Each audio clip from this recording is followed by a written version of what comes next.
Do you know how brand SERPs affect SEO? Is it a ranking factor? We'll find out today as we talk to the Brand SERP Guy, Jason Barnard, today on The Edge. Go! Your weekly digital marketing trends with industry trend-setting guests. Powered by your digital marketing pioneers, Site Strategics. This week's featured guest is Jason Barnard, CEO at Calicut, the Brand SERP Guy. Now, here's your host, Erin Sparks.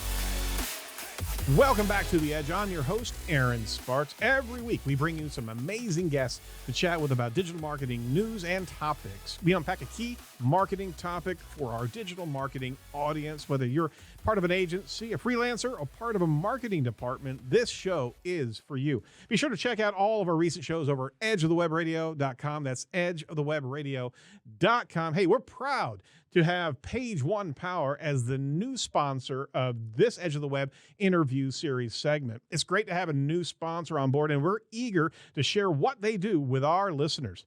Page One Power is an SEO agency specializing in sustainable link building and strategic content creation. They create content and links that are tailored to your goals, all with a project manager who will be with you throughout the entire campaign.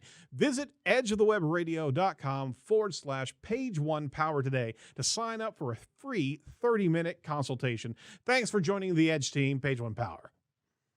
All right, so just want to let you know who's going to be coming up on the show. We're going to be talking to Bill Hartzer.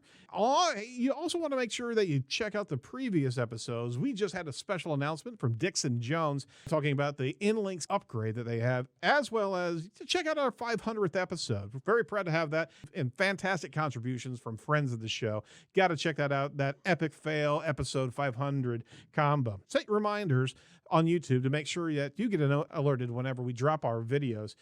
Hey, if you like what you hear, why don't you give us a quick review? Go over to ratethispodcast.com/edge, and you'll be able to see the places where you can give us a rating. We would love to hear from you, and it helps the world know about our show and our sponsors. That's ratethispodcast.com/edge. Make sure that you also check out the weekly news podcast that we do each and every week, dropping on Tuesday, cover the most pressing digital marketing news of the week, as well as Google updates. Continued as a co-host on our show is the indomitable Morty Oberstein. He jumps in, and Lord knows what he says. I just kind of have to clean up the mess every week. But check this out, because we have a great time doing it, and it keeps you armed with the facts of what's happening in today's very busy digital marketing week. All right, so with that aside, let's turn around and meet this week's featured guest. Jason Barnard, the Brand SERP Guy, is an author and digital marketer who specializes in brand SERP optimization and knowledge panel management. He's a founder and CEO of Calicut that helps clients optimize their brand SERP and manage those knowledge panels. As an author, Jason's first book, The Fundamentals of Brand SERP for Business, was published actually earlier this year in January, and he publishes articles on leading digital marketing publications such as Search Engine Journal, Search Engine Land, and regularly writes for others, including WordLift, SE Ranking, SEMrush, and Search Engine Watch, Search Engine Metrics, and Trustpilot. My God, he is quite verbose. Jason was on the show in February of last year, and wow, so many things have changed. So welcome to the show, Jason. Thank you very much. It's delightful to be here, and thank you for that wonderful introduction. I'm an author. Huh? You are an author. That's why I actually reset my intro. I want to make sure that the schema was in a particular priority, right? Brilliant. Well, actually, yes, indeed, because I wrote the book partly as an experiment to see if I could become not a musician, which is what Google considered me to be, and become an author. Without using Google Books, and that was the trick. And we managed it. And it took me 2 weeks from the moment I changed all of the descriptions about me to become Jason Barnard, author and digital marketer, instead of Jason Barnard, digital marketer, bloody, bloody, blah. 2 weeks to get it to switch to author as a subtitle. So Google now recognizes me as an author, and I can take the quotation marks off it as John Mueller told me to do, which was absolutely delightful. He said, "Do take the quotation marks off, Jason. You are an author." All right, so that's a great kind of intro into what we're going to be talking about today. Let me give our audience a little bit of your history, Jason.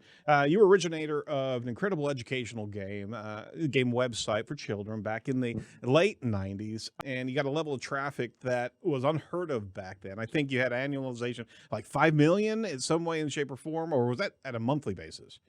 It was 5 million visits a month, 100 million Lord. page views, 100 million page views a month. And that makes 1 billion page views a year. And that's insane That is for a site for children aged up to 10 years old. That's right. That's right. And along with that, as you started seeing the results coming from Google, you had some issues on how Google was understanding you. And that's where you moved off. I mean, it was certainly, we did a lot of focus on the Boo on Koala show last episode. The Sparks family certainly has some connections to that. But this focus that you had on what Google is actually doing and how it's actually recognizing entity, that's where it all began. You started to experiment on Google, and you started to actually feed Google what it was hungry for, data and corroboration. So this is what I wanted you to further explain to our audience before we really get started. But before anything else, I just wanted to kind of set the stage here.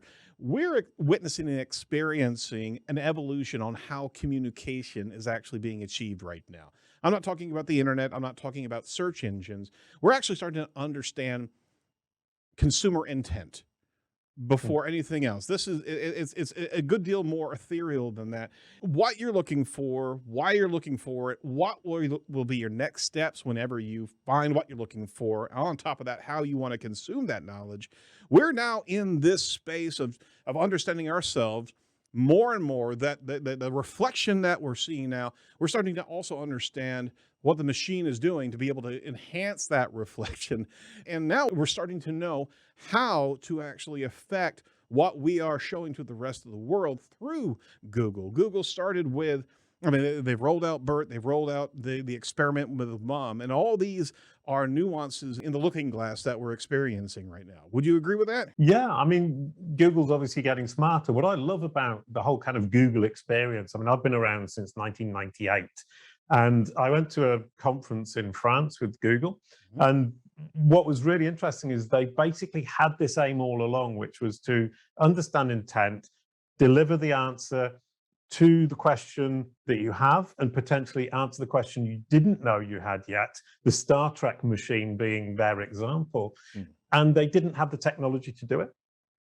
And what they've been doing is building the technology in order to be able to achieve that goal. So a lot of the waiting has not been the ideas or even the implementation. It's the technology to actually drive what they're trying to do, which is big data, BigQuery, NLP, the analysis that they can do.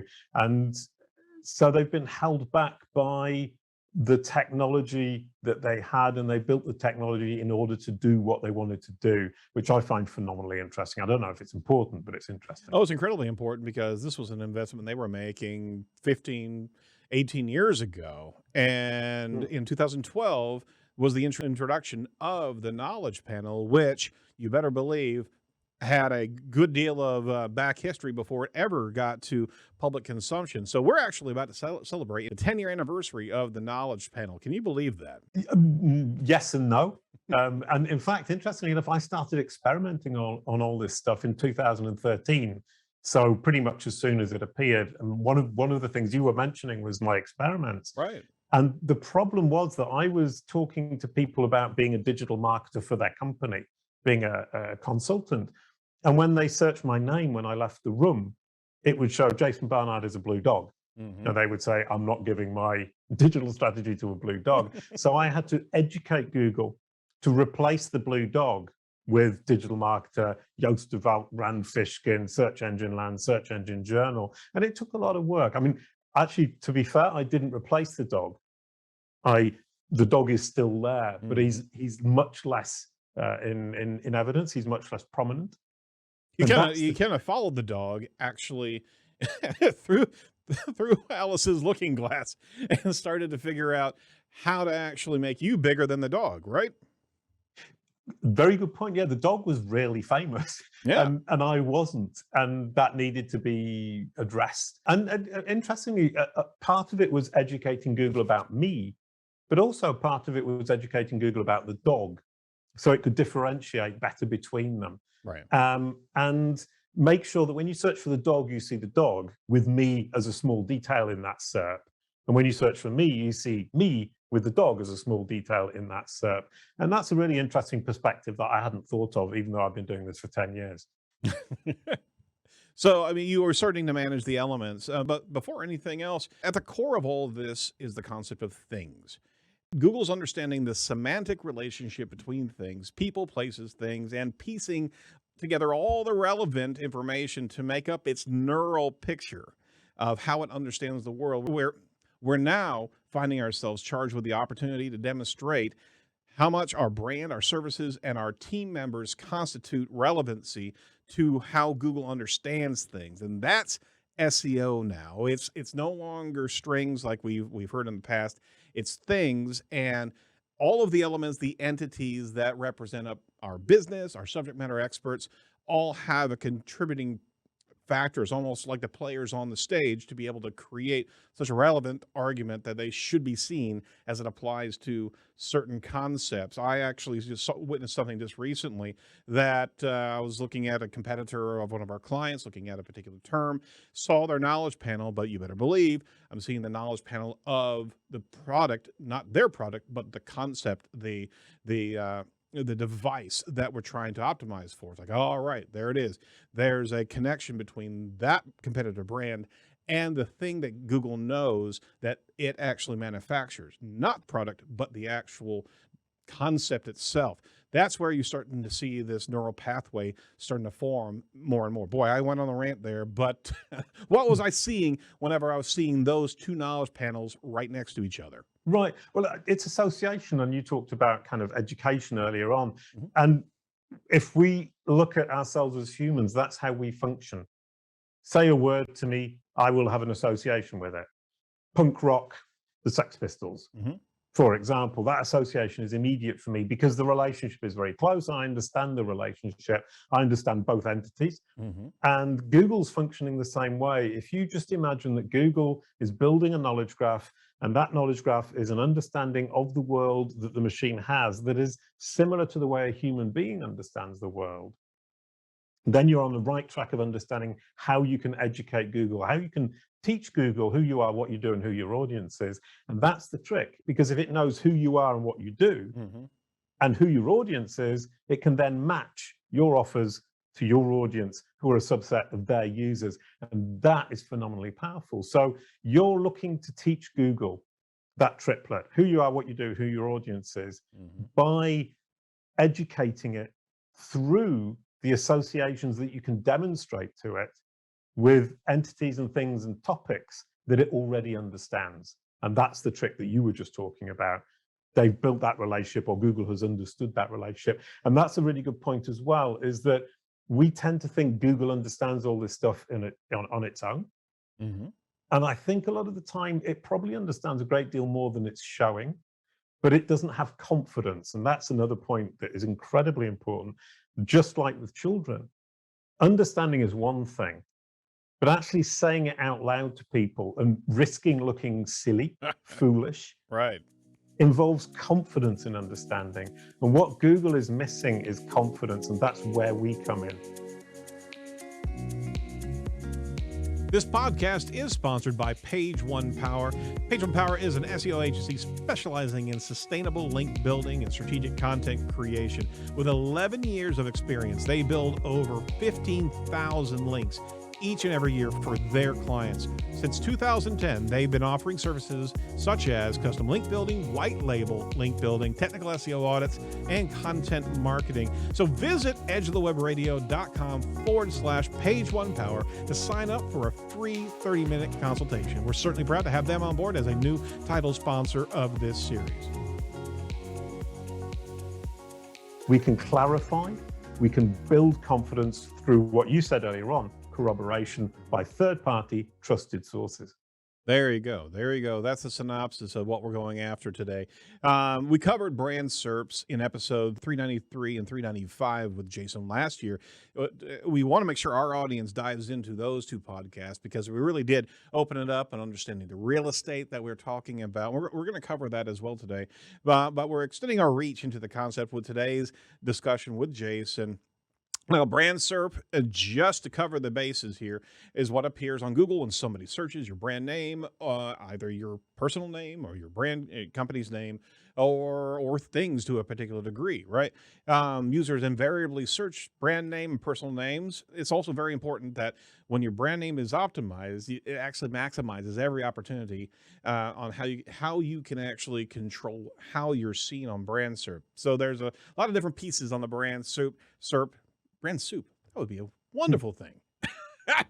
Brand SERP elements inside the brand SERP in the knowledge graph include SERP features such as rich snippets, feature snippets. People also ask, I'm going to put a big asterisk on that one because that I think is a incredible facet. Image packs, local packs, videos, knowledge panels, and site links. So we're not going to be able to cover all of these. And I do have some optimization technique questions in our second episode. These elements are not, however, exclusively tied to the brand. And that's what I was referencing earlier, is that you're starting to see knowledge panels come right alongside brands.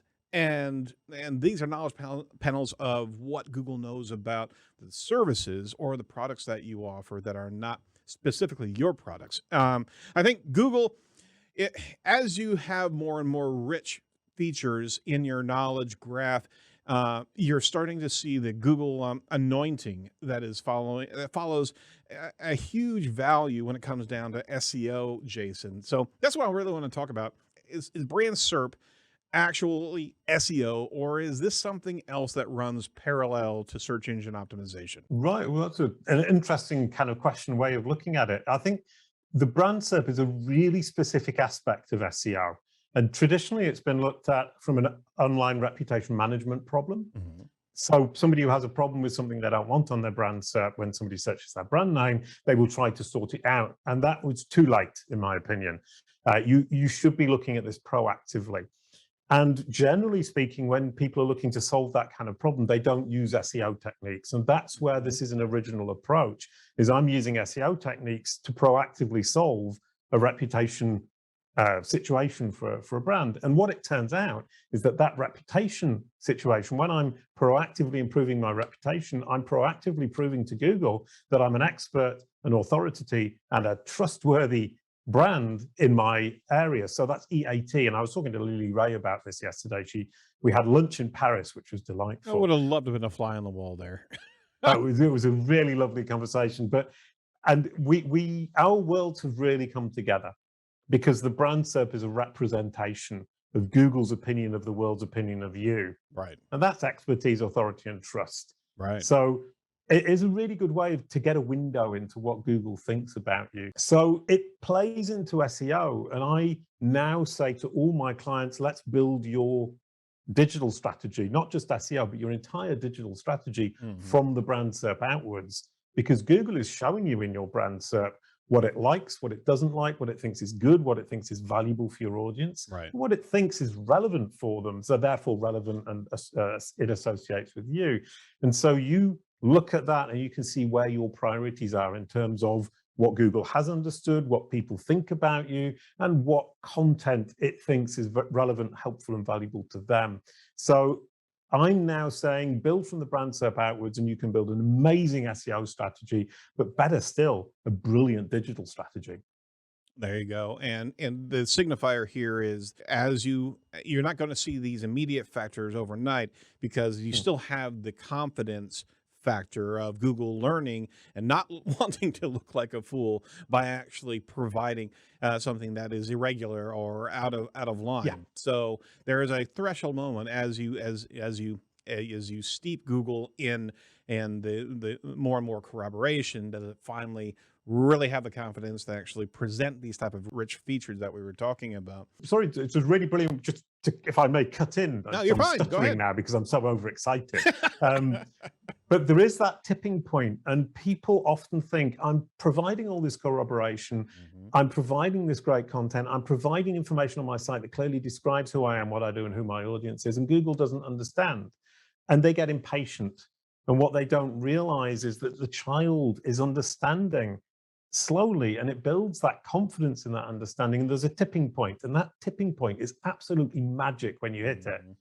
And I've hit it with my brand SERP, and even Calicube's brand SERP, is that once you've hit that point, you can start playing with it. Right. And you can start pushing things up as you want to, and you get control, and control of that brand SERP is control of your Google business card.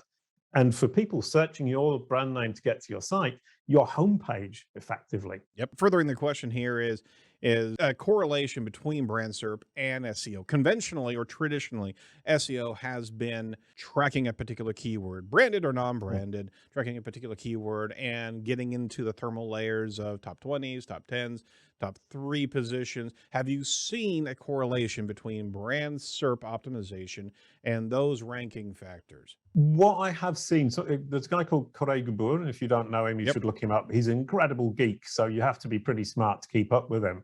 But what he does a great deal is topical authority and entity optimization. And he talks about this as an SEO strategy and an SEO technique, and he's done the amazing trick. And I kind of love him and I kind of hate him for it, of outranking me for brand SERP. And what's interesting there is I am the expert and the person that Google associates most with it. Calicube is the company that Google associates most with it. And I create so much content around it that basically everything on the SERP, when you search for brand SERP, is me or Calicube or something I've created. Right. And I think what happened is A, Corey is incredibly smart, but B, Google was looking for a bit of variety. And so from that perspective, obviously, I created the term brand SERP, so it's very easy for me to dominate that. But you do see Google's understanding in the people also ask that you mentioned. You put a pin in it or a star on it. I can't remember which it was. And that is one of the keys, is when you look at the questions that Google puts on your brand SERP, you can see what it's associating with you. You can see both what questions your users are asking, which is incredibly useful for you to know, but also it will put general questions that indicate what topics it thinks people who are interested in your brand will be interested in. And that's an incredible insight. And I tend to see clients who do great brand SERPs with great PAA on their brand SERP will tend to rank incredibly well for those terms. We're proud to have Site Strategics as a sponsor of Edge of the Web. We're pioneers in the agile digital marketing methodology. Core specialties that we provide are technical SEO, including core web vitals optimization, search engine marketing, social media marketing and management, focus on conversion rate optimization, truly focused on results-based marketing that works. We've also developed a unique omni-channel media marketing and content curation process that's guided by our weekly R&D. From our Edge of the Web interviews, we incorporate the best techniques for our content broadcast strategy and execution. If you're interested in what we can do for you, just give us a call at 877-SEO-for-Web or 877-736-4932. Very good. Very good. And I think along the same vein here, as you're talking about new concepts or new techniques, diversification after a period of time is going to be commonplace for Google. As it learns from an authority, it's going to start representing other brands or other individuals or other entities to also help corroborate and be able to give more information to its audience as it's starting to see this not as a singular concept that's being reinforced by an agent, but it's actually much more of a commonplace or somewhat mainstream term. So you're going to see more players in your space here. Yeah. and this is actually kind of a segue into my next topic here. You've written a book. This is the first book about this concept, Brand SERP. You actually launched your new book, The Fundamentals of Brand SERPs for Business, in January. We've got a few copies right here. Check that out on the screen. You're on the precipice here. It feels like you're mapping a new country for us all in SEO, but it is also very certainly a familiar country. We know what we've been presented by Google over the last 10 years. Now, like I said, Knowledge Panel the Knowledge Graph was actually introduced 10 years ago. you're helping us understand how to influence the behavior of Google SERPs in our favor when it comes to its understanding of things. Now, we have been marching up the hill of semantic SEO. We actually understand the concept of structure and corroboration and expertise, authority, and trust. We came out of the golden age of link authority, page authority, and domain authority as the key factors of rank performance. But now we're in this new maturation of SERPs and Google's understanding of not only content, but subject matter. So in an odd way, it kind of seems like a blue ocean concept of that you're going after, but it's really not. You're just helping us catch up to what Google's been doing all the time. So I mean, this is a neural network that we're seeing more and more visual representation of than the 10 blue links. So I guess my question here for you on the book is, tell us some of the challenges that you're facing and faced creating this, because it's not just a book that you're talking about. This is new territory that SEOs need to understand. So where do you find yourself there's so many different individuals that are contributing in SEO, but you're unique in this way. Tell us a little bit about this journey. Right. Well, the book was an incredibly interesting experience. I mean, I initially decided to write it as an experiment, purely just to see what would happen on Google's understanding of me and trying to get it to switch from musician to author, as I said. Sure. And it became an incredibly interesting journey in that I had help from a company called Bright Ray Publishing, a delightful lady called Emily, who helped me write it. And we started out, and I gave her this massive script of, it was about 90,000 words. And she worked through it, and she tried to kind of make that into a 30, 40,000 word book. Mm-hmm. And what was stunningly interesting is that what I thought was incredibly clear for any marketer, any brand manager, just didn't make sense. And she went through it, and she had so many misconceptions, so many misunderstandings. And it made me realize that I was talking way above everybody's head. And for me, it was incredibly simple and obvious. Mm-hmm. And for most people, marketers, brand managers, and even a lot of SEOs, it wasn't as obvious. And so we worked together, and it was a really delightful experience of making it accessible for anybody. If you understand anything about business, even just your own business, you will understand this book. And we had a test at the end, which was her boss. We avoided speaking to her about it at all or showing her anything of the book.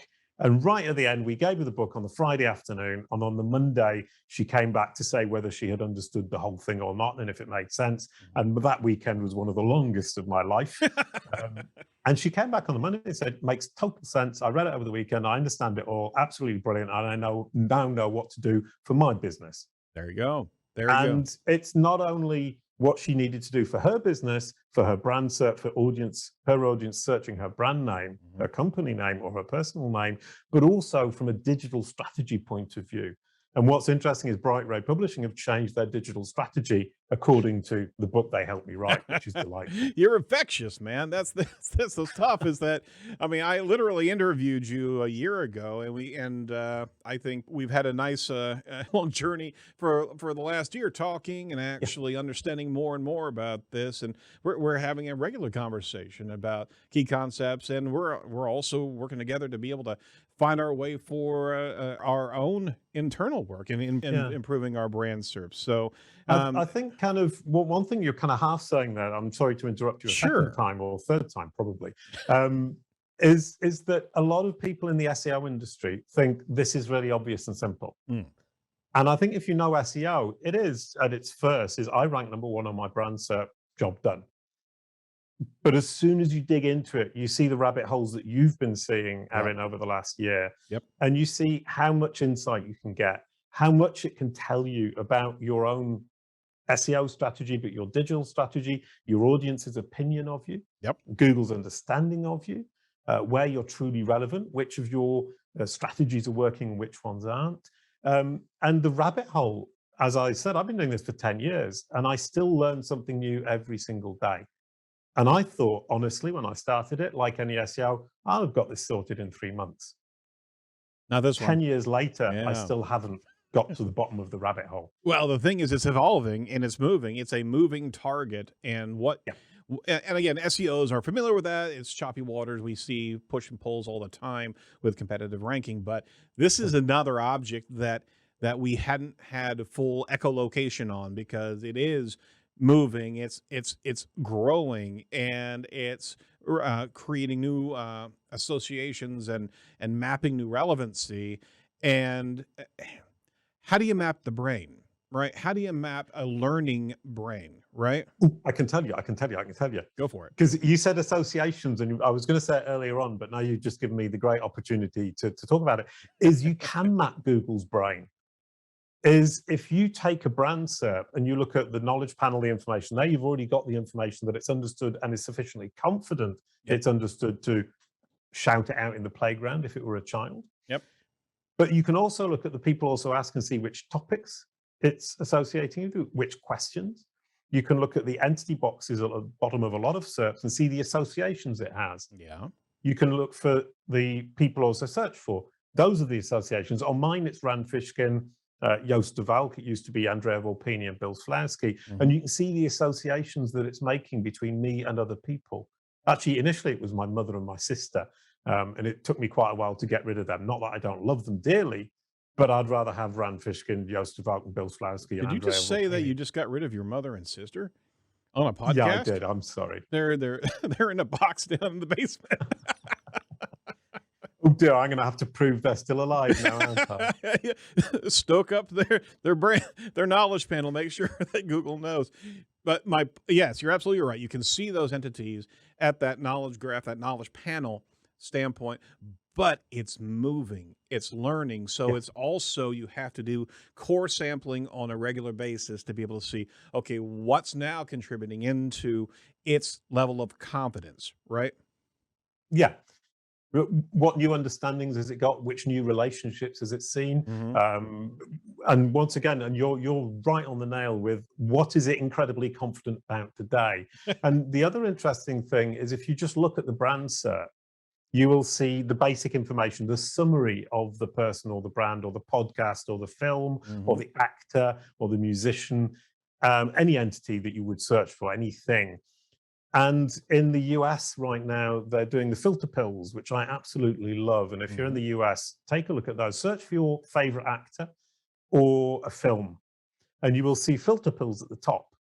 And for me, for example, if you search, it says overview, songs, videos, education. I can't remember what else there is. There's lots of them. I've forgotten some of them. And what it's doing is saying, I know enough about Jason Barnard's education to be able to show you an entire SERP that's built just on that. Or about his songs, I can show you an entire SERP that's Jason Barnard's songs. And what it's doing is saying, let's give you the overview, and these filter pills will allow you to dig down into more detail. And so if you then look at that from a business perspective, right now it's just people and films.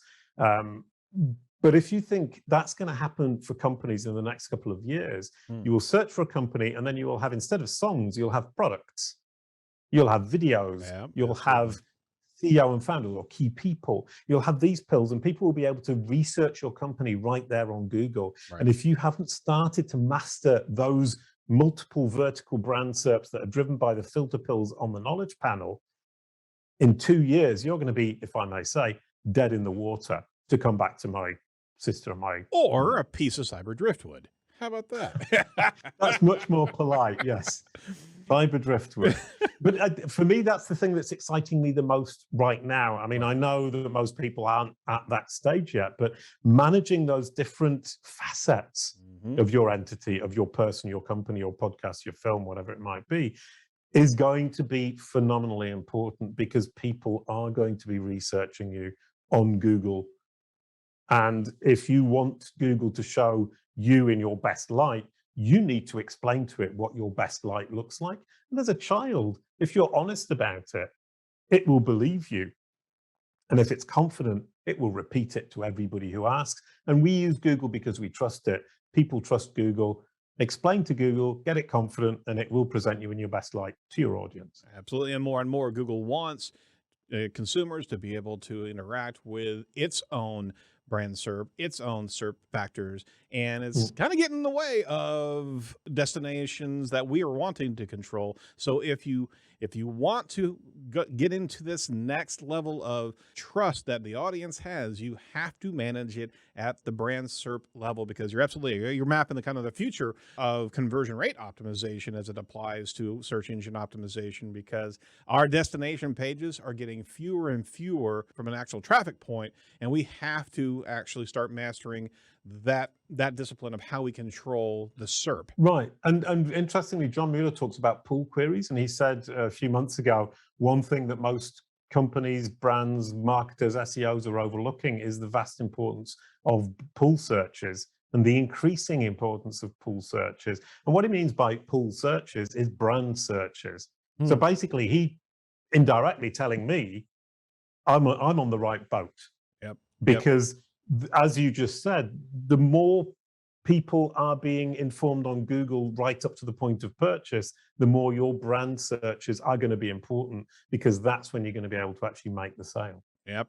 Got to grab a hold of it, and certainly grab a hold of the book. It is the Fundamentals of Brand SERPs for Business. There's a shot right. Have a look at a video as well if you're listening to the podcast, because we have that. We're actually having a giveaway on this show, on this podcast, and the second podcast of this interview. So here's what we're going to do here to just kind of give a kind of an exclamation point to the end of this podcast. We're going to actually have a giveaway, and what we're looking at doing is actually giving away a book as well as an Edge of the Web hat if you actually submit some Brand SERP oddities that you see out there in the wild, all right? And not just a accumulation of a lot of different things when it comes down to misaligned brand SERPs, but point out something that's very peculiar, one particular issue that you're seeing about a brand SERP, and we're going to have you submit it to #BrandSERPOddities on Twitter.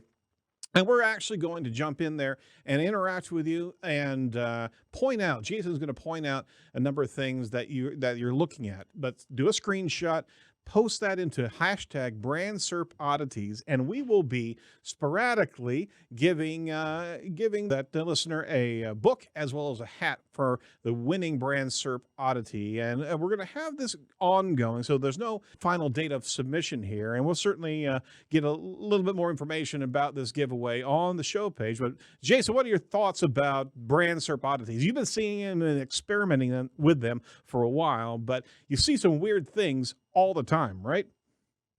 Yeah, no, 100%. Brand SERP oddities seems like kind of a strange idea, I think, if you haven't really looked into them. But we have a series called the Daily Brand SERP.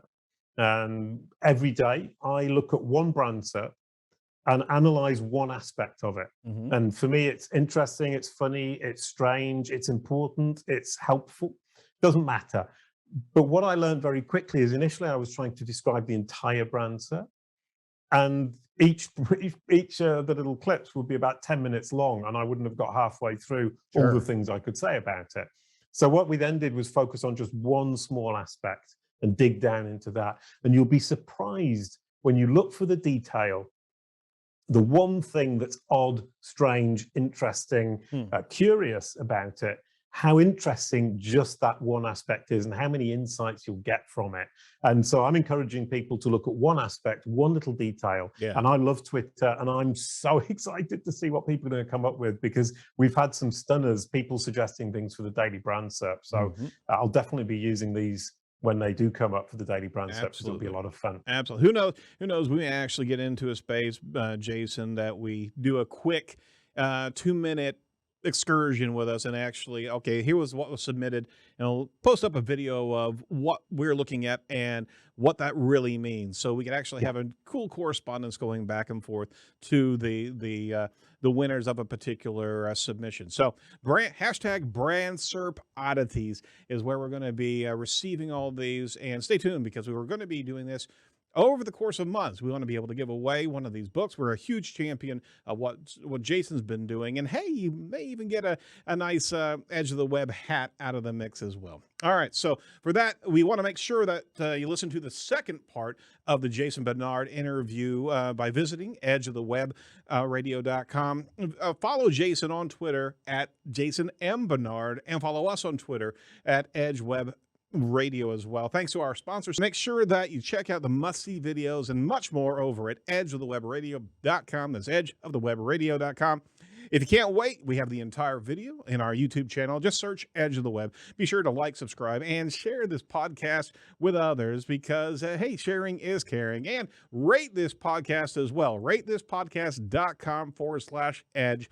Let us know about what you thought about this podcast and how we're doing on the show, because that's the best way that we can fuel the algorithm and also learn from our audience. So RateThisPodcast.com/edge. From all of us over at Site, be safe, be well, and don't be a piece of cyber driftwood. We'll talk to you next week. Bye-bye.